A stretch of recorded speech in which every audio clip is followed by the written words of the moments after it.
자, 이재명 대표에 대해서 수박론이 제기가 되고 있는데 요거 잠깐 소개를 맞다. 해드리고 이거 해야 갈게요. 되는데 우리 빨리. 예. 네. 수박이었어요. 이재명이 수박을 다 쳐냈는데 왜 이재명이 수박이야? 라고 생각을 하실 텐데요. 이거 보셔야 됩니다. 권성동 의원이 만든 포스터 한번 보시죠. 야, 이거 진짜 잘 만들었어요. 더불어민주당이 그저께인가요? 그 공약집에 비동의 강간죄가 들어가 있죠. 네. 그다음에 데이트 폭력 피해자를 보호하겠다 이렇게 주장을 해왔는데 알고 보니 어떤 데냐면 이재명 대표는 자기 조카죠. 자기 네. 암사동 정말 끔찍한 살인 사건에 두 사람이 사망한 모녀가 사망한 맞아요. 사건의 그 연쇄 살인을 데이트 폭력이라고 표현을 하면서 변호를 했었던 그렇습니다. 사람입니다. 네. 자, 저 이재명의 겉과 속이 다르다. 그다음에 민주당 그 관련자들 여러 뭐 박원순 시장 그다음에 뭐 여러 사건들 안희정 씨 뭐 이런 사건들이 있었잖아요. 그때마다 저 사람들을 피해 호소인이라고 부르면서 피해자를 조롱하고 모멸하고 부정했던 이 사람들이 이제는 비동의 간음죄를 도입한다고 들고 나왔다. 이 네. 사람들이야말로 정말 겉과 속이 다른 수박이 아니냐라고 누가 올렸냐면 밑으로 좀 밑으로 쭉 내려주십시오. 보시죠. 권성동 국민의힘 강원선대위원장. 진짜 되게 재밌지 않아요? 근데 어떻게 본다면 본질을 이렇게 딱 해주는 거죠. 아마도 네. 저런 자기 모순, 네. 자기 모순에 빠져 있다는 게 드러나니까 네. 어제 갑자기 막 화들짝 놀라가지고 아니에요. 그거 우리 당론 네. 아니고요. 그거 실무진에서 뭐 착각해갖고 올린 거예요라고 얘기했는데 실무자가 착각했다? 아니 저렇게 중요한 공약 부분을 착각을 했다? 그랬으면요. 저 실무자 이름을 공개하고 그분을 징계를 해야 됩니다. 그렇죠. 그렇죠? 누군가가. 근데 징계 그런데 못 할걸요? 그 얘기 못 할걸요? 네. 왜냐하면 그 너라고 한 사람이 아까 방금 얼굴 봤던 그 사람 아닐까 싶은데요. 그렇죠. 그러면 비동의 간음죄가 뭐냐? 네. 자, 이렇게 얘기할게요. 현재의 성폭행 관련법은 어떻게 돼 있냐면은 네. 남녀가 성행위를 했을 때 음. 혹은 뭐 여여, 남남 하여튼 양자가 성행위를 했을 때 한쪽이 강압으로 네. 성행위를 강제했다. 근데 거기 강압은 물리력도 좋고 협박도 좋고 말도 좋고 또 강압적인 눈빛도 괜찮습니다. 혹은 나 부장인데 나 국장인데 나 실장인데 이런 어떤 지위를 천명하는 것도 괜찮습니다. 이런 강압적인 분위기에서 성행위를 하면 이것을 성폭력으로 보는데요. 네. 비동의 간음죄는 뭐냐면은 자, 두 사람이 있는데 성행위를 했습니다. 그런데 여성이 후에 남성을 향해서 나는 원하지 않는데 성행위를 당했습니다라고 네. 주장을 만약에 합니다. 그러면 검찰이나 경찰이 묻습니다. 당신 성행위 하기 전에 여성으로부터 하겠다라고 하는 명시적인 얘기를 들었어? 아니요.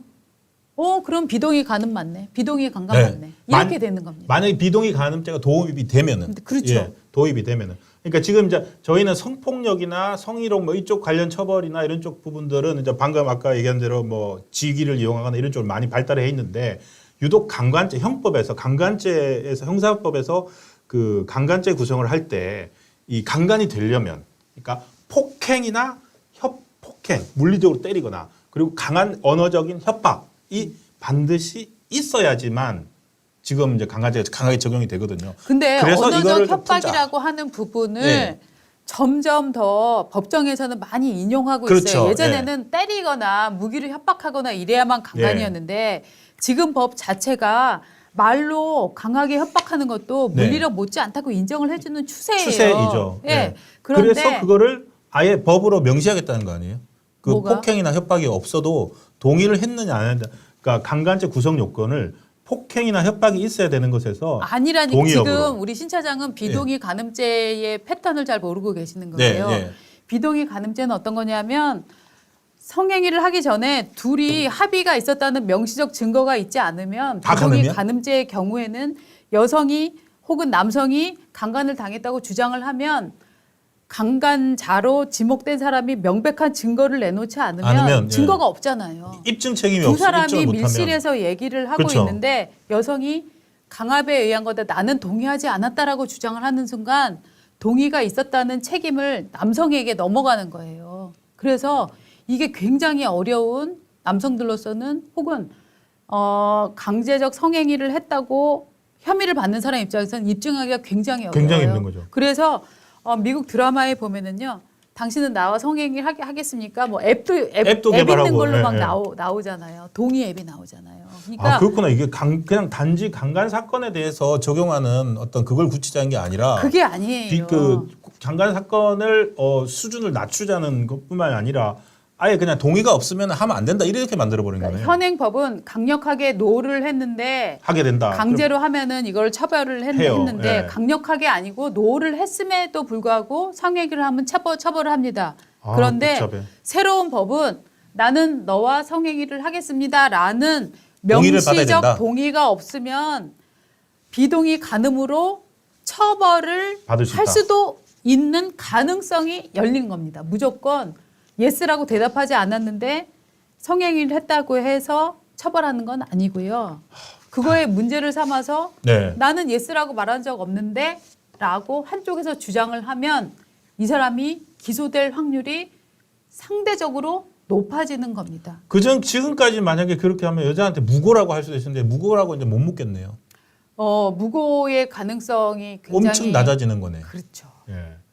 그래서 이 부분이 불신을 초래한다. 그러네요. 사회적인 불신을 초래하고 무고의 가능성을 높인다는 점에서 굉장히 이제 이거를 반대하는 분들은 반대를 하고 오히려 또 여성주의적인 분들은 아니 여성이 나는 당신과 이런 행위를 하는 거에 동의합니다라고 명시적인 상황에서만 하면 되는 거 아니냐라고 또 얘기를 하고 있습니다. 그러니까 이게 저는 그냥 이게 강간의 처벌 수준을 낮추는 것만 생각했는데 사실은 어떤 젊은 층에서의 남녀 관계의 패턴 자체를 완전히 바꿔버릴 수도 프레임이 있고 완전히 바뀌는 바뀌어지는 거예요. 그런 법이네요. 그래서 지금 우리 신 차장은 지금 아들이 있으신데 그 어머니들이 그래서 엄청 걱정을 한다는 거예요. 그러네요. 내 아들이 나가서 괜히 연애를 잘못하다가 네. 뭐 이런 법에 걸릴 수도 있다. 물론 이런 상황은 지극히 그렇게 자주 발생하지는 않을 겁니다. 왜냐하면 그렇게 아기를 가진 여성들이 많지 않기 때문에. 문제는 뭐냐면 설령 간혹 가다가 아기를 가진 여성이 어떤 남성을 대상으로 혹은 뭐 남성이 남성을 대상으로 네. 이런 사실 지금 우리나라 법은 남성이 남성, 여성이 여성 강간을 동성 강간을 인정하지 않고 있거든요. 하기 때문에 이성 간에만 이 강간이 지금 존재하는 걸로 저는 네. 알고 있습니다. 예. 그런데 이 상황에서 남성이 가해자가 될 확률이 높은데 이 법이 통과가 되면은 실제로는 아들 가진 부모님들이 굉장히 불안해하는 지점들이 생기는 거예요. 그래서 엄마들이 굉장히 걱정을 하는 법이에요. 민주당이 바로 철회한 이유를 알겠네요. 엄마들 때문에 한 예, 엄마들 그리고 네. 엄마들 때문에 여성표군요. 왜냐하면 20대 남성들은 민주당을 지지하지 않아요. 이미 그래서 20대 남자들은 버린 패였기 때문에 그냥 넣은 거구나. 이거를 넣은 이유는 20대 여성 페미니스트 여성들을 겨냥해서 넣은 거예요. 그쵸. 넣었는데 보니까 자기를 지지하는 개딸들, 50대 엄마들, 그러네. 60대 어머니들이 뭐야 내 아들 감옥에 그러니까. 보낼 가능성이 커진 거야라고 화를 내기 시작한 거예요. 그러니까 이게 빠진 거예요. 그런 아들 있는 개딸들이 네. 어쨌든 아들 딸 그 출생 비율이 반반으로 본다면 네. 개딸의 절반이 돌아설 수 있는 엄청 네. 위험한 공약이었네. 네. 개딸 절반 놓칠 수도 있는데 이 바로 철회해야지.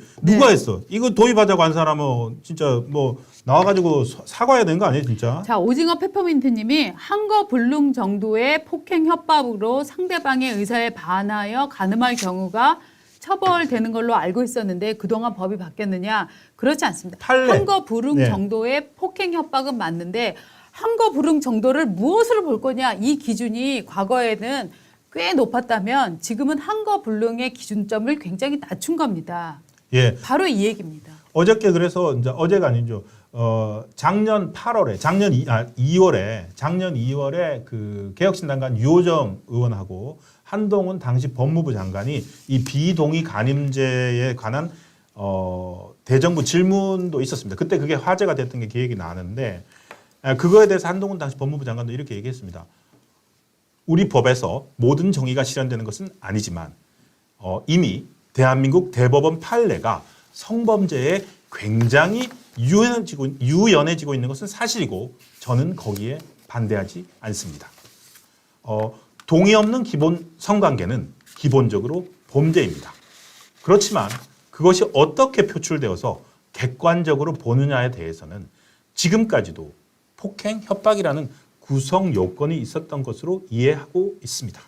그러니까 폭행, 협박이라는 구성 요건이 있지만 대법원에서 방금 말씀하신 것처럼 기준들이 굉장히 유연해지고 있다. 그러니까 이렇게 말하는 거예요. 이게 굉장히 쉬운 표현인 게 뭐냐면 강간은 강제로 하는 거 아닙니까? 네. 옛날에 강제의 기준은 굉장히 높았어요. 두들 패든지. 목에 칼을 들이대거나 두드려 패든지 막 약을 먹이든지 막 이런 거였는데 지금은 그 기준이 압박감, 심리적인 압박감, 네. 강한 압박감 이런 것까지 인정해 주고 있는 형국으로 점점 변하는 거예요. 네. 때문에 지금 현존하는 강간 사건이 뭐 노민지 노, 예스민지 노 이런 아주 복잡한 개념들이 네. 있는데 이 하여튼 되게 많이 하시는. 그럼요. 네. 저는 기본적으로 이 법 자체에 대한 네. 관심들이 많기 때문에 많이 보고 있는데요.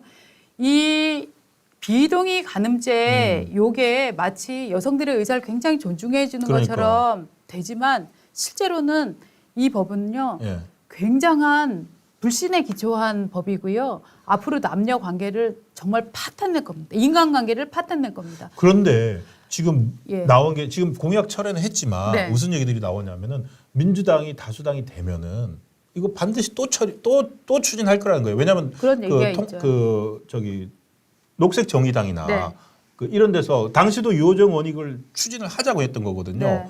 이 새로 쌓이는 판결들은 폭행 여부보다 동의에 따라 판단하고 있다라고 하면서도 검찰에서 왜 이거를 반대하느냐라는 식의 압박이었거든요. 네. 지금 공약에서는 철회했지만 이게 자기들이 다수당이 되게 되면은 네. 다수당 딱 되는 순간 네. 뭐 신경 안 쓰잖아요. 네, 맞습니다. 뭐 각종 특검법 이런 거 하듯이 되면은 이거 할 것 같은데요. 저는 이게 본심이라고 네, 생각되는데요. 맞습니다. 맞습니다. 네. 저는 그래서 뭐 재밌는 사회가 펼쳐질지 아니면은 정의로운 사회가 펼쳐질지 뭐 앞으로 한 10일, 13일 남았나요? 네. 네. 자, 그때까지 저희는 여러분들과 함께 달리겠습니다. 어. 여러분 좋아요 눌러주시고요.